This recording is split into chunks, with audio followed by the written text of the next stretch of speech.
प्यारे दोस्तों, आज की ये दास्तान किसी तलवार की कहानी नहीं है, न किसी जंग की, बल्कि खामोशी, सब्र और अल्लाह के इंसाफ की कहानी है।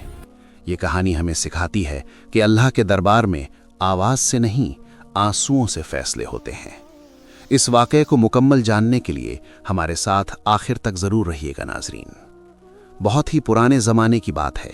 एक बड़ा और ताकतवर मुल्क था जिसकी सल्तनत दूर दूर तक फैली हुई थी। उस मुल्क का बादशाह दुनिया की हर नेमत का मालिक था। सोना, चांदी, फौज, तख्त, सब कुछ उसके कदमों में था। लेकिन दोस्तों, एक चीज़ ऐसी थी जो उसके दिल में बिल्कुल नहीं थी, रहम। बादशाह का हुक्म कानून से भी ऊपर था। जो उसकी बात से इत्तेफाक न करे, उसकी जिंदगी मुश्किल बना दी जाती। दरबार में हर रोज फैसले होते, लेकिन इंसाफ कम और जुल्म ज्यादा होता। गरीबों की आहें महल की दीवारों से टकराकर वापस लौट जाती और बादशाह, वो खुद को अल्लाह से भी ऊपर समझने लगा था। उसी शहर के बाहर एक टूटी फूटी दरगाह के पास एक फकीर रहता था। ना उसके पास घर था, ना दौलत, ना आवाज। हाँ दोस्तों, वो गूंगा था। लोग उसे खामोश फकीर कहते थे। वो फकीर दिन निकलने से पहले सजदे में होता और रात गहराने के बाद अल्लाह के नाम में डूब जाता। वो कभी किसी से कुछ मांगता नहीं था। अगर कोई खाना दे देता तो खा लेता, वरना पानी पीकर शुक्र अदा करता। उसकी आंखें हर वक्त भीगी रहती थीं, लेकिन जुबान खामोश। लोग कहते थे, बेचारा है, अल्लाह ने इसकी जुबान छीन ली। लेकिन हकीकत ये थी दोस्तों, अल्लाह ने उसकी जुबान नहीं छीनी थी, अल्लाह ने उसकी खामोशी कबूल कर ली थी। शहर के गरीब लोग उस फकीर से बहुत मोहब्बत करते थे। कोई दुख में होता तो उसके पास बैठ जाता। फकीर कुछ नहीं कहता, बस उसके सिर पर हाथ रख देता। और अजीब बात यह थी कि लोग उसके पास बैठकर हल्का महसूस करते। एक दिन बादशाह शिकार खेलने निकला। घोड़े दौड़ रहे थे, सिपाही साथ थे, शोरगुल था। शिकार का पीछा करते करते बादशाह उसी दरगाह के पास पहुंच गया जहां खामोश फकीर बैठा था। बादशाह की नज़र फकीर पर पड़ी। फटे कपड़े, सादा चेहरा और आंखों में अजीब सा नूर। बादशाह ठाका मारकर हंसा, अरे फकीर, अपने अल्लाह से कहो कि मेरी सल्तनत और बढ़ा दे। लोग डर गए, क्योंकि वो जान गए थे ये मजाक नहीं बल्कि तौहीन है। फकीर ने धीरे से सिर उठाया।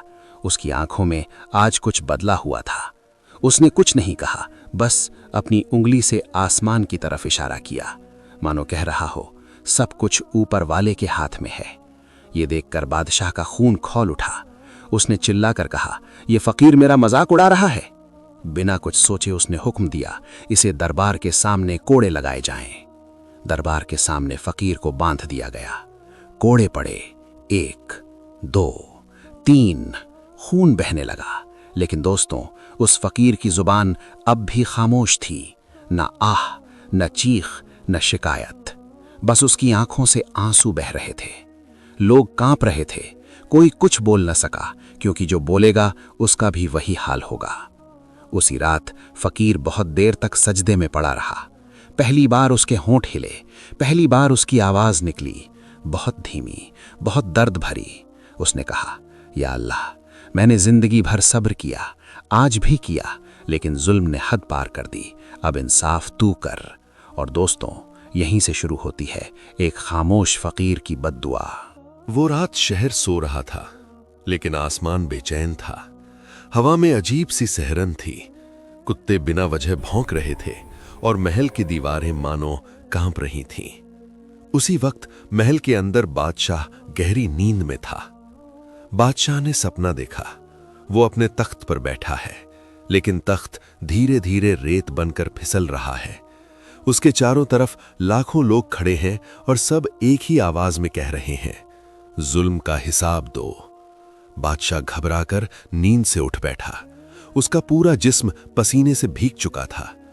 अभी वो संभला भी नहीं था कि बाहर से एक जोरदार धमाके की आवाज आई। सिपाही भागते हुए आए, हुजूर, खजाने की एक दीवार अपने आप गिर गई है। बादशाह सन्न रह गया। वो दीवार जिसे कभी किसी दुश्मन की हिम्मत नहीं हुई छूने की। बादशाह ने गुस्से में कहा, यह महज इत्तफाक है। उसने हुक्म दिया कि किसी को खबर न हो, लेकिन दोस्तों, अल्लाह जब इत्तफाक बनाता है तो वो सज़ा की शुरुआत होती है। सुबह होते ही शहर में बातें फैल गईं, महल हिल गया है, बादशाह पर आफत आने वाली है, फकीर की बद्दुआ लग गई, लोग डरने लगे। उधर खामोश फकीर अब भी उसी दरगाह के पास बैठा था। उसके जख्म हरे थे, पीठ से खून रिस रहा था। लोग आए और बोले, बाबा आपने बद्दुआ दे दी ना? फकीर ने धीरे से सिर हिलाया, फिर उसने आंखों से आसमान की तरफ देखा, मानो कह रहा हो, अब फैसला मेरा नहीं। उसी दिन दोपहर के वक्त महल में आग लग गई।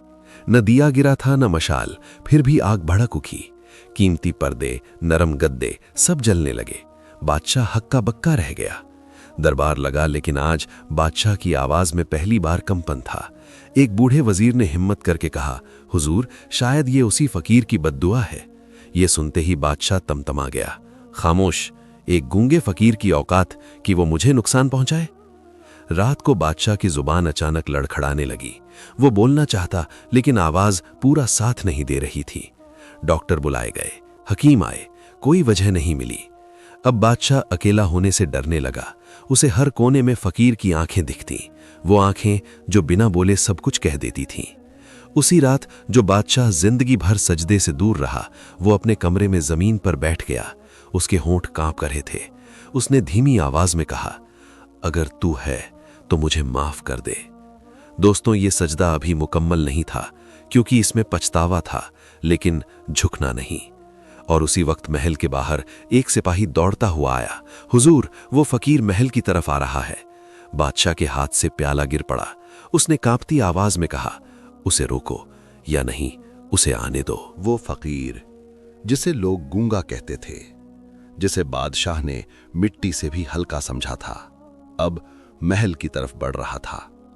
वो फकीर धीमे कदमों से चल रहा था, लेकिन हर कदम मानो बादशाह के दिल पर पड़ रहा था।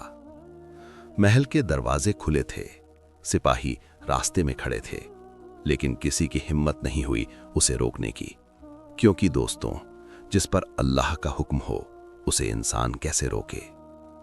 दरबार सजा था, लेकिन आज तख्त ऊंचा नहीं लग रहा था और बादशाह छोटा। फकीर दरबार में दाखिल हुआ। उसकी पीठ के जख्म अब भी ताजा थे, चेहरे पर दर्द था, लेकिन आंखों में कोई गुस्सा नहीं, बस सच्चाई थी।